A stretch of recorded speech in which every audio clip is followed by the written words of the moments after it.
Salvete discipuli.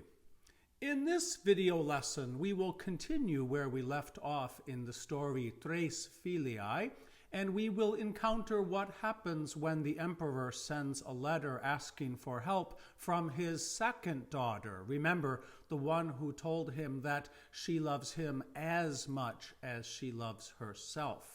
This video lesson will also include many lessons on the verb succurreret, as well as a review of the dative endings, including irregular datives of some adjectives. Well, will the emperor get the help he needs? Okay, let's get started.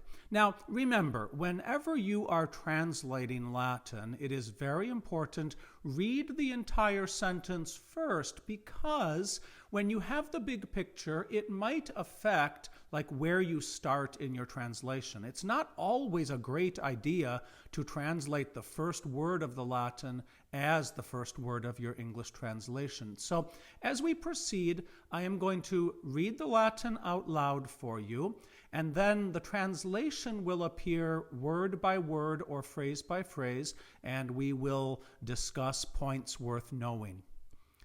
Scripsit statim secundae Filiae, quae dixit, tantum te diligo quantum me ipsam. Immediately. I'm going to translate statim first. And remember, statim is the source of the abbreviation that you often see in like hospital shows when somebody says, we need the crash cart, stat. Okay, so that's actually short for statim. But the Latin word just stat means he, she, or it stands. So immediately he wrote Scripsit to the second daughter, secundae Filiae. Now these are datives. We're going to be reviewing all the datives in a little bit in this video lesson. The second daughter, quae dixit, who said, and then now here's the quote of what she said. Interestingly, when this author presented the first daughter, he had the substance of what she said presented as an indirect statement construction. But now he's giving us the actual direct quote. What did she say? Tantum te diligo quantum me ipsam. I love you, te diligo. And we noted last time that diligo is kind of the neutral word in Latin.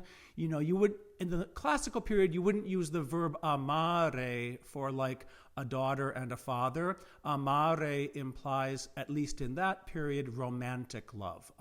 In most Romance languages, it did come to be a neutral word later, but in this time period, te diligo is what a daughter would say to a father.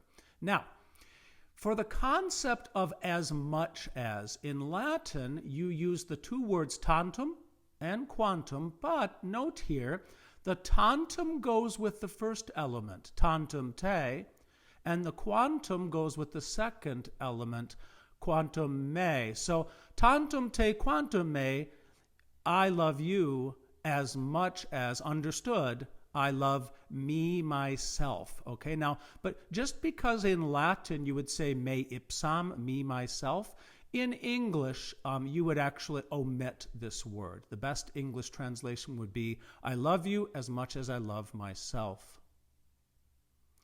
Quod succurreret ei in tanta necessitate. That she might help him. Okay? Now this is dative. Okay? Ordinarily, a direct object is in the accusative. And indeed, the English word him is accusative. You know, have he for subject, him for object. Okay? The verb succurreret takes a dative object. Some verbs do. Okay? That she might help him in so much necessity. Now, this verb succurreret is very interesting. Okay? First off, notice he said quod when in other cases, in this same text, he used ut, okay?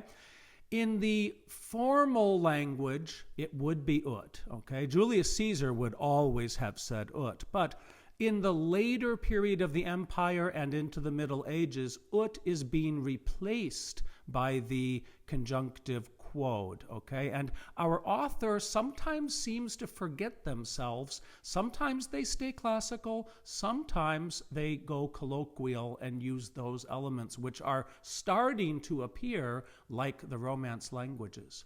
Okay, now this verb to help, succurreret, it is a prefix sub, which means under, put on the verb to run. Okay, so literally it means to run under, but it's basically a synonym of adiuare, to help. Okay, we get an English word from this, by the way. The word, look at this, the verb is succur. Okay, this is an older English word that means help. Okay, you might encounter this, and now you're going to know what it means because you have studied Latin. This quote from Shakespeare: "We will entrench ourselves on every side, that neither victuals nor supply of men may come to succor this accursed town." Okay, and in just a little bit, by the way, if you don't know the word victuals, you're going to learn that the word victuals means food, because we're going to have a Latin word show up that's going to teach us that as well. At illa, but that one. Cum audisset, when she had heard it. What was she doing? Viro suo denuntiabat, was denouncing to her man, understood him, okay? And man here is meaning husband, okay? So, once again, this daughter who said she loved him as much as she loves herself, when in his moment of need, she is not coming through. She was denouncing him to her man. Et ipsi consiliavit ut nihil aliud ei concederet nisi victum et vestitum. And she counseled him, understood himself, but in English we wouldn't translate the whole force of the ipsi. Now notice something, okay? This also is a dative. We're going to talk in a moment about these irregular datives that sometimes show up on some adjectives.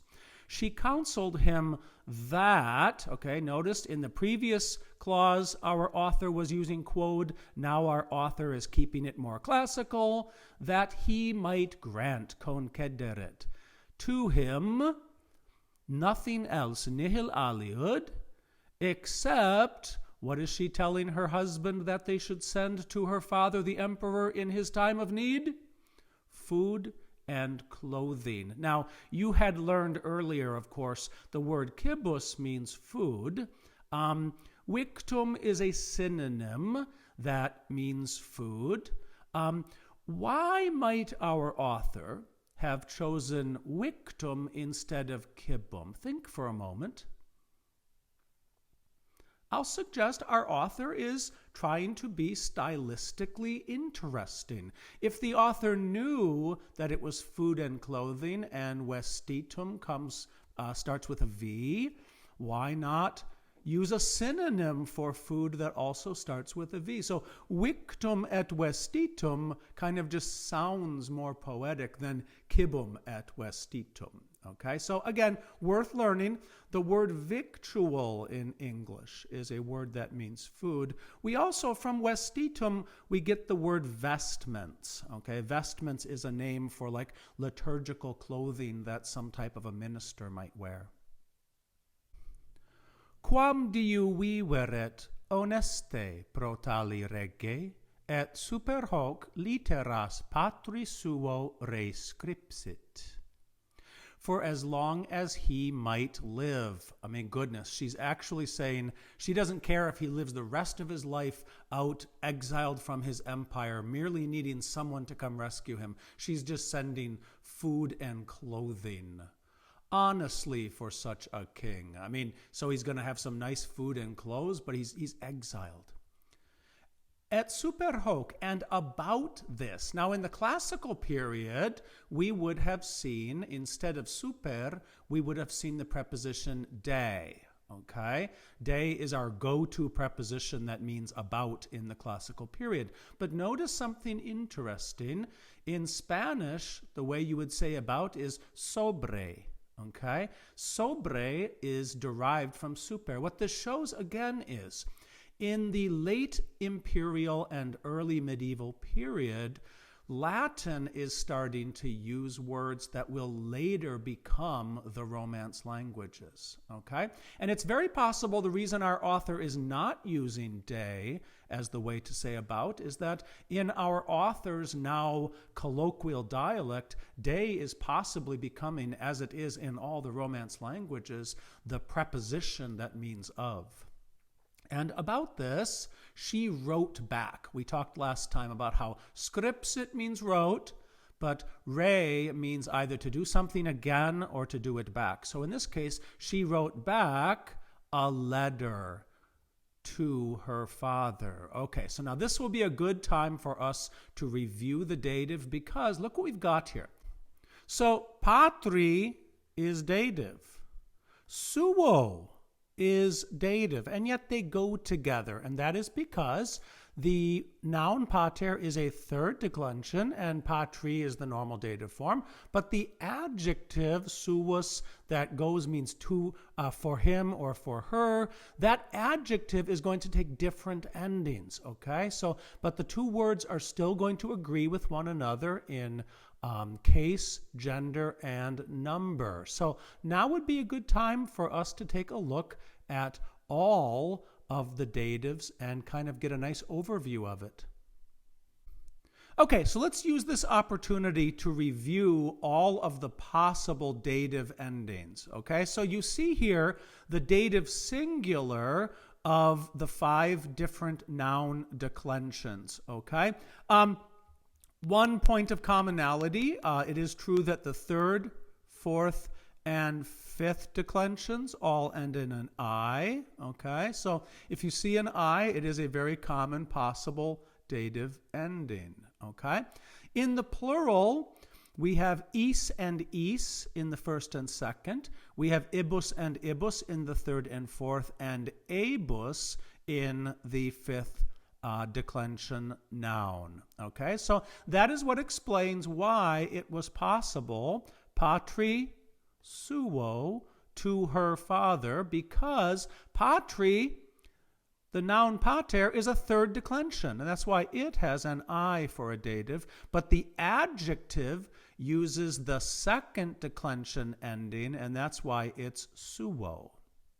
Okay, there is such a thing as irregular adjectives, okay? So the adjective solus, okay, it means alone, and it's got the US ending, which we would predict, because US is for the 2nd declension, we would predict that the dative should be an O. So the accusative is as predicted, okay? The UM is the accusative ending of a 2nd declension. Again, we would have predicted a dative ending of O. Here's what we actually have. The dative singular of the adjective solus is soli, okay? It's irregular. I can remember as a child that I saw in the church where I grew up, there was inscribed above the organ the phrase Soli Deo Gloria, and it was told to me that this meant glory to God alone. And I can remember when I started to learn a little bit of Latin, I actually told the choir director that I think that was a typo, that it should have been Solo Deo because it agrees. But then when I went and spoke to my Latin teacher about it, she said, oh, no, the adjective solus is irregular. That is correct. Soli is the dative singular of that adjective. Okay, so other common adjectives to be aware of that do this. Ipse, and we had that in our reading, ipse otherwise has 2nd declension endings, but the dative is ipsi. Ille otherwise would have 2nd declension endings. The dative is illi. Imperator cum hoc audisset, contristatus est valde dicens. The emperor, when he had heard this. was very saddened. Okay, remember, past participle plus the word est is the way we form the past tense of the passive. Okay, now, and by the way, valde means very, but feel free to create a better contextual translation. So, for instance, in English, what might we say instead of was very saddened? You might say deeply saddened, okay? So just because valde doesn't actually mean deeply doesn't mean your English translation couldn't include that. Dicens, present active participle. Remember, the NS ending in English corresponds with ing. Deceptus sum per duas filias, iam temptabo tertiam, quae mihi dixit, tantum te diligo quantum vales. Okay, so once again, we have the tantum, quantum, as much as. So in this case, I was deceived by 2 daughters. Now take note, this is not classical. The classical preposition here should have been ab, but notice, for instance, in Spanish, you would have had por as the way to say by. This author is starting to use colloquialisms. I was deceived by 2 daughters. Iam temptabo tertiam. Now I will try the 3rd. Who said to me, quae mihi dixit, I love you as much as you are worth.